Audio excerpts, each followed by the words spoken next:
Okay, gentlemen. Chodesh Tov u'Mevorach. Reshut Rav Saban.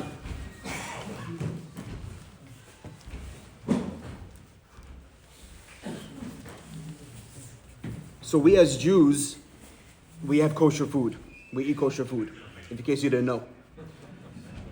And the two signs of kosher food that makes the animal kosher, as we all know, that the animal itself, tell me gentlemen, what does it have to have? What does it have to do? To its cud and split hooves. Hazak Baruch. It has to have split hooves. That means that its feet are separated and it chews its cud. What does that mean? That means that when the animal, when it eats and then it swallows, and then after a while, in English it's called regurgitate. It regurgitates, it throws up, mechila, because everybody's eating, it throws up in its mouth, it chews it again, and then it swallows. That's called chewing its cud. So therefore, as long as the animal has these two simanim, split hooves and chewing its cud, you know the animal is kosher. The Torah tells us, however, that there are 4 animals that have one of the two simanim. It has either chewing its cud but not split hooves, or it has split hooves but not chewing its cud. And therefore, even though it has one of the two, it's not considered kosher. Those 4 animals are gamal, camel, shafan, which is a type of rabbit, hazir, which is a pig, and arnevet, which is also another type of rabbit. There's a midrash in Vayikra Rabbah. The midrash says these 4 animals that I just mentioned, camel, shafan, arnevet, and hazir, they also represent the 4 galuyot, the 4 exiles that Am Yisrael have been throughout our history. Says the midrash that the gamal, the camel, is representing Galut Babel. The shafan, he represents Galut Paras Umadai. The arnevet, the bunny rabbit, represents Galut Yavan, which is Kislev, Hanukkah. And then finally, the Galut that we're currently in, Edom, Romi, Yishmael, however you put it, is the Hazir. Asks our Rabbanim, why in the world is Galut Yavan minumaz in the Arnevet? Why is the Greek Galut, what does that have to do with the bunny rabbit? I saw a Pishat, Rabbi Baruch Rosenblum, the Magid Yerushalayim.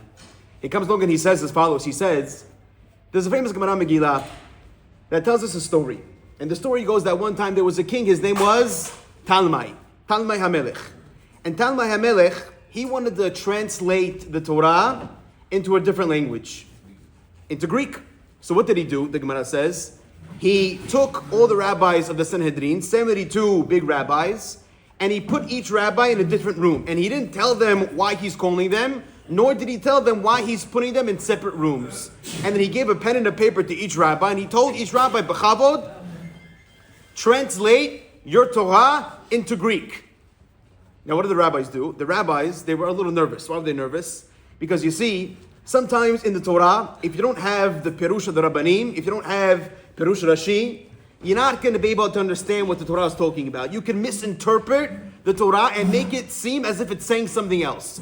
Therefore, the rabbis were nervous because Talmai, he's not looking at Perush Rashi.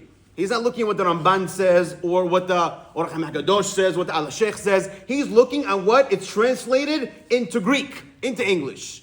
So the rabbis were worried. If we translate the Torah on its bare, when it's raw, then Talmai HaMelech can make misinterpretations. He can misconstrue what it says, and he can get even angry at us. Therefore, in a stroke of tremendous siyata d'shmaya, tremendous miracle, even though these 72 Rabbanim were in 72 different rooms, and they did not talk to each other, when the rabbis decided to translate this Torah, they translated with a little grammatically correct, little tweaking over here, a little tweaking over there, not in the words, but in the translation. So the Torah doesn't get lost in the translation. And miracle of miracles, the Gemara says, each one of these rabbis, 72 rabbis, they all changed the exact same things. That's crazy. What are the odds of that happening when you have 72 different people in different rooms, all making the same exact corrections? And the Gemara says they tweak a little over here, a little over there. As an example, the Gemara says the very first pasuk in the Torah, what is it? Bereshit bara Elokim.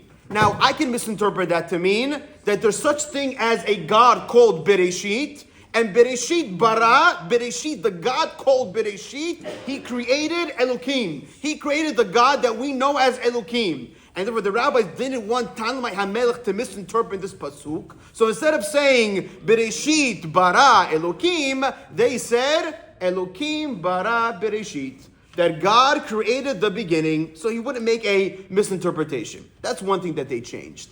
But getting back to what we're talking about, they also change in our pasuk when the Torah mentions that arnevet, which is this bunny rabbit, that it's a tameh animal. They changed the word arnevet to an animal that's called tzi'irat raglayim. What is tzi'irat raglayim? An animal that has short legs. That's why they changed it. Because again, what's the big deal of writing Arnevet? Gemara says, because Talmai HaMelech, he had a wife, and the wife's name was Arnevet. And therefore he would look inside the Torah, when the Torah is describing animals that are tameh, and it's calling his wife a tameh animal, he would get upset. Therefore the rabbis changed it from Arnevet, which is the name of his wife, to Tzi'irat Raglayim.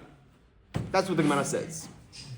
And Be'emet, if they didn't change it, the Talmud he would have had a very good claim. Because if you think about it, these four animals that we mentioned, the 3 out of the 4 are written Lashon Zachar, which is in a male form. Shafan, Lashon Zachar. Chazir, Lashon Zachar. Gamal, Lashon Zachar. And all of a sudden you have Arnevet, which is Lashon Nekeva. He would have said, listen, it must be that the Jews are making fun of my wife. It says Arnevet, that's the name of my wife, therefore they're calling my wife a tameh animal. Therefore they change it to Tzirat Raglayim. And again, why is the rabbit called Tzirat Raglayim?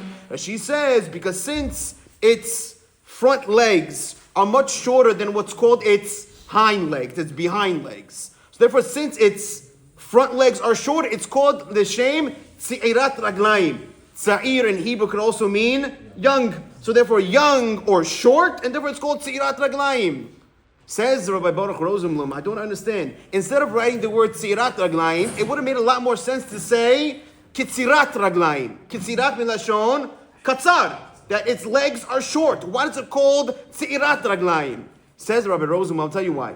Because since the hind legs of the rabbit are very long and the front legs are very short, the rabbit is forced to bend its hind legs all the time. Picture a rabbit in your mind, and you're going to notice that its hind legs are always bent, because the longer it is, it's off balance. Therefore, it has to bend its legs in order to keep a conformity with the rest of its body.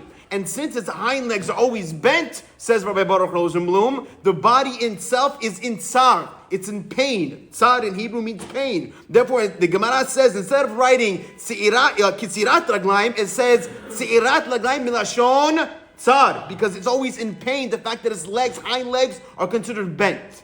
Nonetheless, says Rabbi Baruch Rosenblum, we see that the reason why the rabbit is called Tzi'irat Raglayim is because it has short legs. Says the rabbi, that's why Galut Yavan, the Galut of Greece, the exile of Greece, is called Arnevet. Because Arnevet, a nickname for Arnevet is Tzi'irat Raglayim, the fact that its legs were short. So too says Rabbi Rosenblum, Am Yisrael, at the time of the Galut Yavan, our legs were also short. Our legs fell short of its responsibility to take us to the Batei Midrashot and the Batei Knesiyot. And Am Yisrael were not learning as much as they should have been. Therefore, Arnevet, Galut Yavan, is a very appropriate name to call this Galut, because since Am Yisrael in this Galut were falling short of their responsibility, their legs were not responsible enough to take them to the shul in order to learn.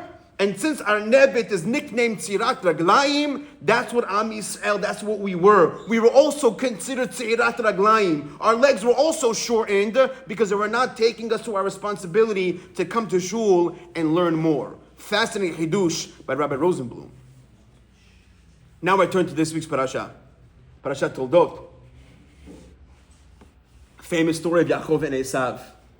And why is Yaakov called Yaakov, gentlemen? We all know. Is because as he's coming out of the birthing canal, he grabs onto what? To the leg, to the akev shel Esav, to the heel of Esav. And she comes along and she says, this act of grabbing onto the akev shel Esav was so significant that God decides to name him Yaakov al Shem, the Akev of Esav. And that's a simple interpretation, because he grabbed onto the heel, therefore his name is heel, his name is Yaakov. But there's something that's considered much, much deeper. This comes from a rabbi called Megaleh Amukot, Rabbi Shapira, Rabbi Natan Shapira. He says, unbelievable, Rabotai. He says that Esav, you see, the Kedusha of Yaakov was too great for Esav. It was too much. And Esav knew that alone, the power of Esav cannot overcome the power of that Yaakov. So what did that do? What did Esav do? What was his backup plan? He was prompted to associate himself with Yishmael. That's why if you look at the end of Parashat Toldot, the pasuk says, "Vayelech Esav liYishmael, vayikach et Mahalat bat Yishmael." Esav went to Yishmael and he took Yishmael's daughter Mahalat and he married her. On a simple interpretation, what does it mean that he took her? That means that Esav just became the Domot. Rab, you know what Domot is? Domot is son-in-law. That Esav, the Hatan. Esav just became the Hatan of Yishmael. On a simple interpretation. But on a deeper interpretation, says the Megaleh Amukot, at this point in time in history, Esav just partnered up with Yishmael in order to destroy Yaakov. In land of Kabbalah, in the Kabbalah world, Esav and Yishmael are called klipot. That's like the shell or the husk of evil, of Tum'ah. And therefore, since Esav knew that he cannot destroy Yaakov on his own, he needed to partner up with the Tum'ah, with the Klipah of Yishmael, and together this Tum'ah, these two Tum'ot, these two Klipot of Esav and Yishmael could destroy the Kedusha of Yaakov. Our rabbis tell us that Yishmael represents the corruption of Abraham, and Esav represents the corruption of Yitzchak. And these two Risha'im together, they represent that the Klipot are going to destroy Yaakov Avinu alav shalom. Like I told you, the Arizal says, and you're going to see this a lot, if you ever open up the books of Kabbalah, Bnei Yisachar, and all the books of Kabbalah, they always refer to Yishmael and Esav as the Klipah of what's called Shor, and the Klipah of what's called Chamor. Shor is obviously a cow, and Hamor is obviously a donkey. But in the books of Kabbalah, Esav and Yishmael are always referred to as the Klipah of Shor and the Klipah of Hamor. Which one is which? So Esav is the Klipah of Shor, and Yishmael is the Klipah of Hamor. That's what the two is written. So now, that's why, by the way, on a much deeper explanation, the Torah says in my Bar Mitzvah Parsha, Kitei, there's a mitzvah deoraita, or not a mitzvah, it's a isur deoraita. Torah tells us, Lo taharosh bishor u'b'hamor yachdav. You cannot plow a cow and a donkey together. Why not? On a simple interpretation, because I'll tell you why. Because remember I told you about chewing its cud? Remember that means it regurgitates? So imagine for 1 second you have partners. You have a cow and you have a donkey that are partners in plowing a field. And right before they get out to work, the owner gives them both lunch. He gives them both a plate of lunch in front of them, some oatmeal, and both the cow and the donkey, they eat their lunch together. Now, an hour later, as they're plowing the field, what happened? The donkey, he does not chew its cud. The donkey does not regurgitate back in its mouth. So therefore, whatever he ate an hour ago, it's now digesting in his stomach.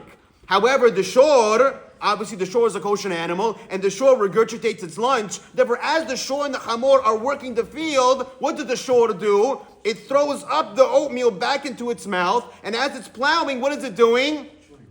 It's chewing. And the hamor looks over to the shor, and the hamor, because he's a hamor, he says to himself, hey, I did not get lunch a second time. How come the shor got double portion and I did not? Therefore, the hamor is going to feel bad. He's going to have what's called halishut hadat. He's going to get depressed that the cow got extra food and he didn't. He doesn't understand that it's not extra food.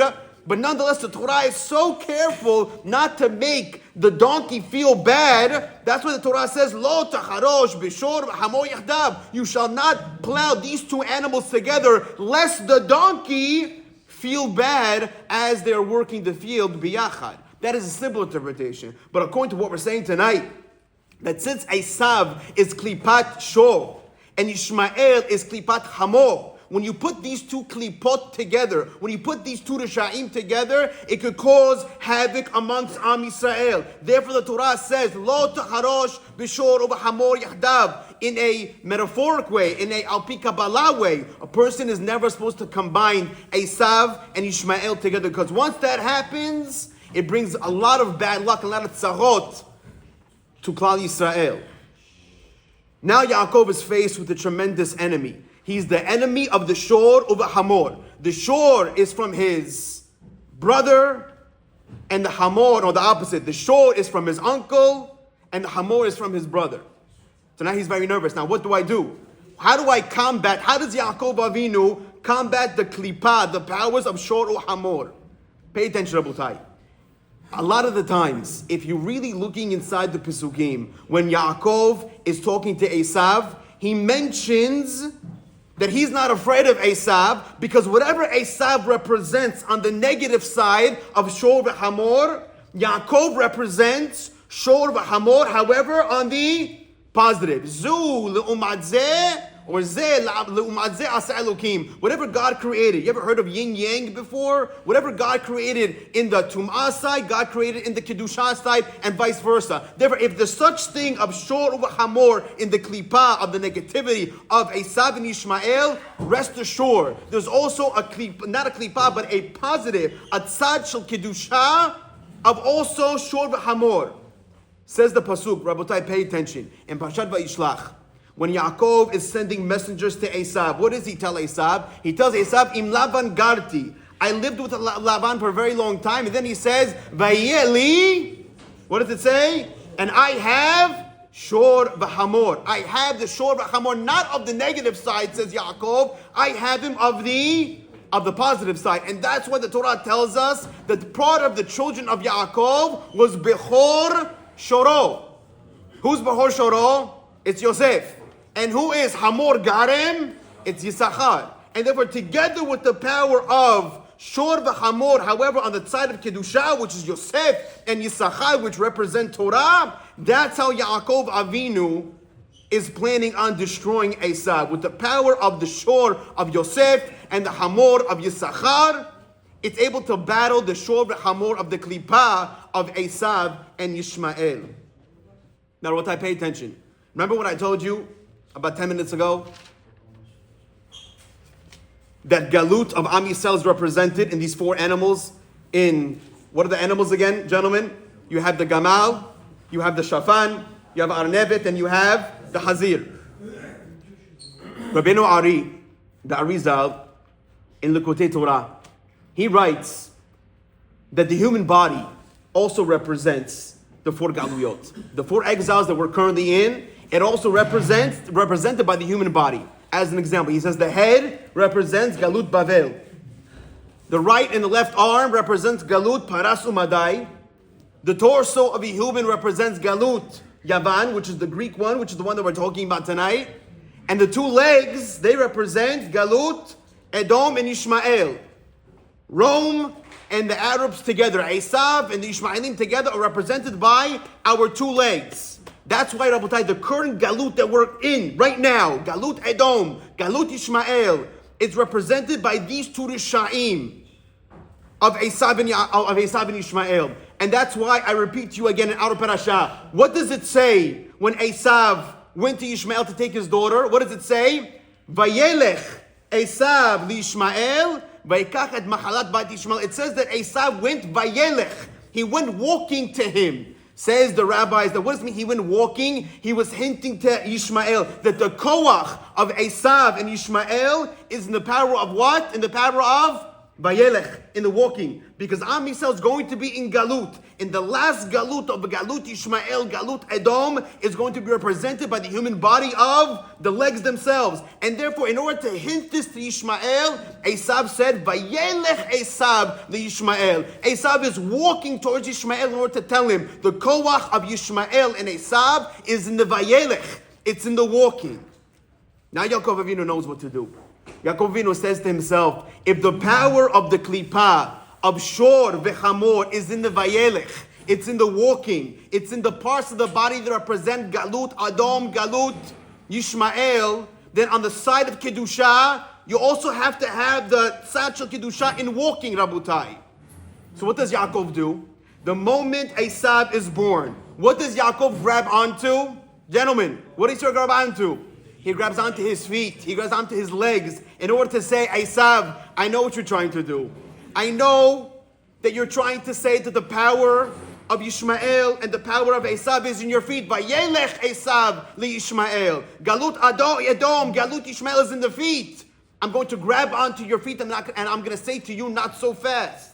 You're going to try to beat Am Yisrael with the feet. So therefore, whatever Esav and Yishmael have on the side of Tum'ah, we have to do the same thing, L'tzad HaKedusha. Rabotai, can I tell you? When the Torah tells us about learning Torah, how does it represent it? Im bichukotai telechu. That you shall walk in the ways of God, learning Torah. So therefore, whatever you're going to see by Yishmael, which is the negative, Vayelech Esav Yishmael, you're going to see the opposite, Legabe Yaakov, Im bechokotai telechu. King David says in Tehillim, Ashrei timimim darech ha'holchim b'torat amunai. Those people who walk in the learning of God's Torah. Therefore, anytime you see the negativity of walking, you're also going to see the positivity of walking. That's why the Gemara in Avodah Zarah says, Le'olam Yasim Adam Atzmo al Divrei Torah Kishor Le'ol Ucha'amor Le'masa'o. It compares the Torah learning that a person has to dedicate himself. The dedication that you must have to learning is the dedication of the shor and the chamor. And just like the shor and the chamor are diligent in their jobs, so too Am Yisrael have to be diligent in their learning.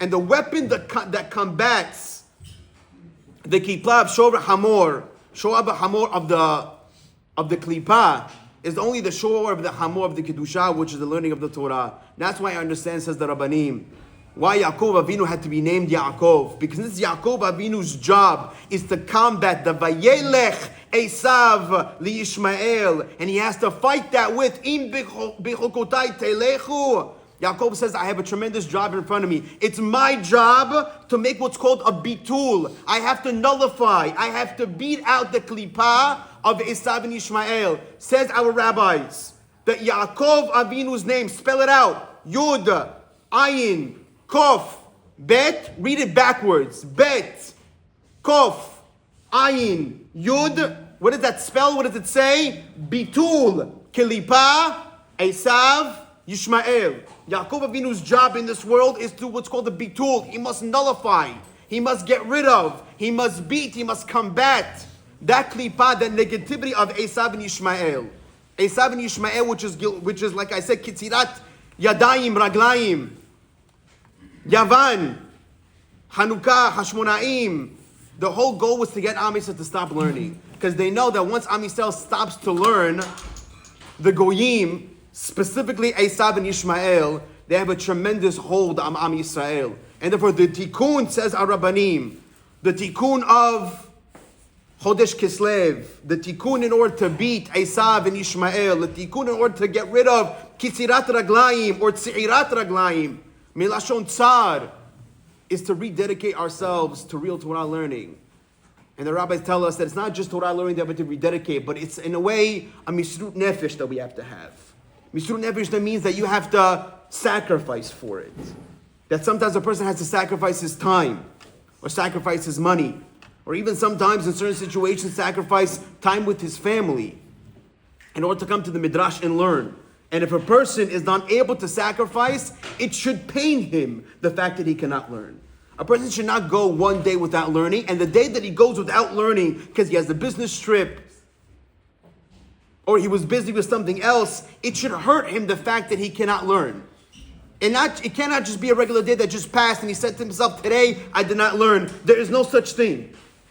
The real koach, and something that the Israeli government has still not been able to understand, is that the only way to destroy Yishmael and Esav is to learn as much as we can. And as long as we're being derelict in our responsibility to learn, the moment we have tzi'irat raglayim, the moment we have shortened legs, the moment our legs are not fulfilling the responsibility, the moment we don't have Bechor Shoro and Hamor Garem, automatically the Klippah of Esav, it's mitgaber. it comes along and it takes us over. Therefore, the more we commit, the more we learn, the more that it pains us, the fact that we cannot learn, that's all the more so how much we're going to beat Esav.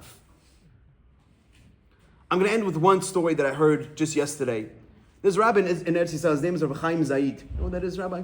A lot of stories. He has a lot of stories of Chaim Zaid. A lot of stories, only stories.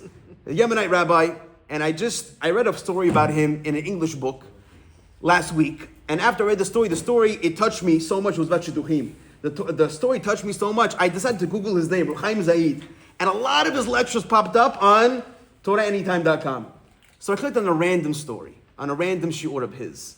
And he tells the following story about Chacham Ovadia Yosef. What does it mean, Misirut Nefesh for the Torah? That even though when the rabbi could not learn, he was so pained for the fact that he couldn't, that it would almost take him out of his mind.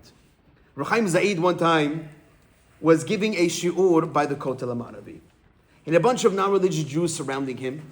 And he's telling them a story about Misirut Nefesh. And as he's telling this story, a mifaked, you know what a mifaked is? Mifaked is a captain. A captain in the Israeli police force comes over to him and he says, Chaim Zaid, I want to tell you a story about Misirut Nefesh. And this story I witnessed firsthand. My name is Gidon Levi, he introduces himself. And I used to be, before I became a captain in this police station, I was part of the Israeli intelligence unit. I was in charge of interrogation, he says. And one time, I get a letter on my desk that we have to go and we have to interrogate Chacham Ovadia Yosef. Long time ago. Why do we have to interrogate Chacham Ovadia Yosef? Because it was a well-known thing that Chacham Ovadia Alav Shalom used to have a very big shiur once a week. Well, more than once a week, but his main shiur was in a Beit Knesset called Yazdin. In Yazdin Beit Knesset, he used to give a class every Motzei Shabbat, and the class was viewed by thousands of people. And one Motzei Shabbat, Kedarko B'Kodesh, Rabbi Vadia got a little upset, he got a little agitated, and he started saying negative things about the Arabs and about Esav, and the Ishmaelim, and Esav, Rishaim, and he went, no filter, no censorship on Chacham Ovadia Yosef. And all of a sudden, what happened? The Smolanim, the Tzaddikim, the leftists, they got very nervous and they said, listen, Chacham Ovadia, he can't talk this way. He's a distinguished Rav. He's Gadol Hador. He used to be the chief rabbi. God forbid if our enemies catch wind of what he's saying, Ke'ilu, it's not written in the Tefillah 1,000 times over, but if our enemies catch wind, this could have tremendous ramification on the Jewish state. Therefore, they reported him to the police.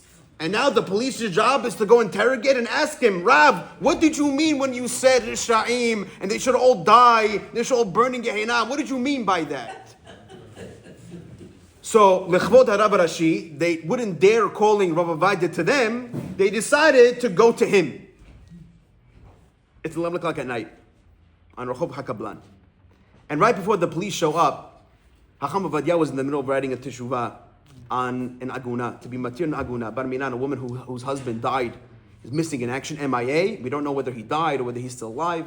The woman cannot get married, that's an aguna, and therefore you need to have the Rav come along and say, it's okay, your husband is dead for sure, you could go get married. And this was the rabbi's responsibility in life. He felt that this was his main objective of coming to this world, is to be matir agunot. Dozens and hundreds of agunot has he been matir. And he's in the middle of writing this teshuvah of matir aguna, and then he gets up from his table because he needs a sefer called Afikei Mayim. He goes over to the Sifriya where he knows the Afikei Mayim is there. Chacham Ovadia had a Sifriya, had a library of over 40,000 books, which most of them he knew by heart. And he's looking for the Afikei Mayim. But where it is, where it's supposed to be, it's not there. And he knows Rav Ovadia that he puts his books in the correct spot. So he can't find the book, Rabotai, what do you do when you can't find the book? If you're ever looking for a book. I go to the bookcase, I can't find the book, I start screaming at my kids, who took my book? If I can't find it, okay, kaparat avonot, nothing's gonna happen. Chacham Ovadia, when he can't find Afikei Mayim, he begins to cry. And he was crying hysterically. And Rav Moshe Yosef, his son, said, Abba, why are you crying? And he said, because I can't find Afikei Mayim. I cannot find the book that I need. And he begins to cry, Rabotai, there are only 2 copies of this book of Afikei Mayim. One copy Rav Ovadia had, and the second copy is in one of the most beautiful libraries on the face of the planet. You ever drive to Yerushalayim? And B'Knisa Yerushalayim, there's a sign that says, Bruchim Habayim. And as you're leaving, it says, Tzedchem de Shalom. Right there, right by the Knesset of Yerushalayim, there's a building called Mosdot Rav Kook. Mosdot Rav Kook. And over there, in the basement, level -1, there's a fascinating library that's worth millions of shekalim. They have the collections of the most rare manuscripts. And this library you have no access to. This library, it's covered by bulletproof glass. And if you want a book, you have to type in the book in the computer, and the librarian inside gets the book for you, opens to the page that you want, and shows it through you through the plexiglass. And if you don't want that, he sends you a picture. But otherwise, a very rare type of place, guarded by security 24/7. And in that place, they had the book that's called Afike Mayim. Now, going back to our story, Chacham Ovadia is agitated. He's agitated and he's frustrated and he's crying because he cannot find the book called Afike Mayim. And it's bothering him. Misrut Nefesh. It's bothering him. And all of a sudden they get a knock on the door. They open the door and the Mishara is there. Mr. Gidon Levi, part of Israeli intelligence interrogation unit. Shalom, shalom. Mishpahat Yosef, Mishpahat Yosef. We have to talk to the Rav. Rav Moshe tells the captain, listen Habibi, it's not a good time. I'm telling you right now, my father, he's upset. He says, no, we have a court order. We have to interrogate the Rav. Okay? Says Rav Moshe Yosef, suit yourself. The police walk inside the room and they begin, Rav, Harav, did you say this? Did you say that? And apparently Rabbi Vadia, he loses it. Rabutai tells him, why are you bothering me in the middle of my limud? Say bahutz, get out, he tells them. He goes, just like I cursed the Ishmaelim because they deserve to be cursed. The Aravim and the Esav, they deserve to be cursed. And whatever curse I put upon the Esav and the Ishmaelim should come upon your heads also. Why? These police, Gidon Levi, he doesn't know what to do. He gets back in his car, runs out of the place, he says, Vai. And he betach lo kam baboker. He tells the guy, he goes, I'm sure not going to wake up in the morning. He goes, I don't need this. It's not worth it for me. I have to go ask the rabbi for Mihila. And Gidon Levi leaves the car, and all the police, they follow him, knock on the door. Moshe Yosef opens. He goes, Rabotai, did you not just get it? Do you want another curse? He says, we have to ask the rabbi for Mihila. So they come inside the room, and they say, Harav, we're sorry, forgive us. Rabbi Vadia was very stubborn. No, I'm not forgiving you. And they say, please, Rabbi, what can we do to beg your forgiveness? Rabbi Vadia says, what could you do to beg for my forgiveness? I need a sefer called Afike Mayim. And they say, what are you going to get Afike Mayim? So Moshe tells them, oh, there's a building called the Yeshiva of Rav Kook. And over there they have Afike Mayim. They say, Harav, it's 11:30 at night. You want Mehila? That's my condition. They find out that the librarian of this yeshiva, he lives in Telstone. In the middle of the night, they drive over all the way to Telstone. They find the librarian, they track him down, they knock on the door, 12 o'clock at night, midnight. Librarian opens up, he sees a whole delegation of police. What are you doing here? We need the sefer called Afike Mayim. They said, Rabotai, it's the middle of the night. You want me to open up the library? You can't even come inside. And Gidon Levi says, recently my weapon, my gun has been doing funny things. It's been shooting over there, it's been shooting over here. Lest you want my gun to face you, he says, you're going to open the library and get me the Afike Mayim. In the middle of the night, they drive out to the yeshiva of Rav Kook. They open the Sifriyah, they open the library, they get the book, and they drive all the way to Rehov HaKablan. Gidon Levi, the librarian, and the Sefer Afike Mayim. And Rav Vadia is mabsut. He's so happy. He begins blessing Gidon Levi. Baruch Hashem, Yishtabach Shemo La'ad. I bless you. I bless your family. I bless all the kids. Mechulim lachem, mutarim lachem, shuruim lachem. And he forgave them. And everything is fine and dandy. Says Ruchaim Zaid. A month later, Rav Moshe Yosef calls me. He goes, Ruchaim Zaid, you want to hear something funny? I want to hear something funny. He goes, my father was looking for a sefer called Migdal Oz a month later, and he couldn't find the sefer. So he tells me, he goes, Moshe, call back that captain from the police. Tell him I don't forgive him until he gets me the sefer Migdal Oz. He goes, Abba, Dachila, you got to stop already. This guy's going to commit suicide because of you. But what was his point, Rabotai? His point was, look at the Misirut Nefesh. It's a long story, and it's a funny story. But look at the Misrut Nefesh. Look of how he was committed. That on the day that, forget about learning. Rabbi was learning every second that he had. But when he was missing something in his limud, it was so hard for him that I feel that he was crying about it. Because that's how much it bothered him. Do we cry if we miss a day of learning? Or do we say, Yalla, kabarat banot, it's okay I didn't show up to the yeshiva today. It's okay that I did not learn my daily Mishnah. It's okay that I did not do the Daf Yomi. Is it okay that I, instead of driving to work and listening to a class, I put on a silly podcast? According to the Rabbi, you have to cry over not being able to study. That's the Mishrut Nefesh. And that's what we have to combat. The Esav and the Ishmael. The Kitzirat Raglaim, the Klipat Shover Hamor. We have to have our own Klipa. Not the Klipa, but Tzad Kedusha, of Shor, of Yosef, and Hamor of Yisachar. And only by dedicating and rededicating and constantly giving ourselves the Chizuk that there's something that's called wasting time and something that's called spending time. Spending time, if you're busy, if you're working, you're with the kids, that's fine. But if you're not doing anything, how could you miss out a day of learning? It's almost impossible to understand. And if you do have to miss a day, you have to cry over it. It has to pain you. It's asur, says our rabbis. It's forbidden to miss out a day, even if it's a little bit. Whether it's a lot, whether it's a little, as long as he's focusing. And when we refocus and we think about it, and we think about Rosh Chodesh Kislev and Chanukah, and what does this galut represent? Seirat Raglayim. Our legs were not responsible. We have to put the responsibility back into our legs. Have everybody here, Rosh Chodesh Tov, Umevorach.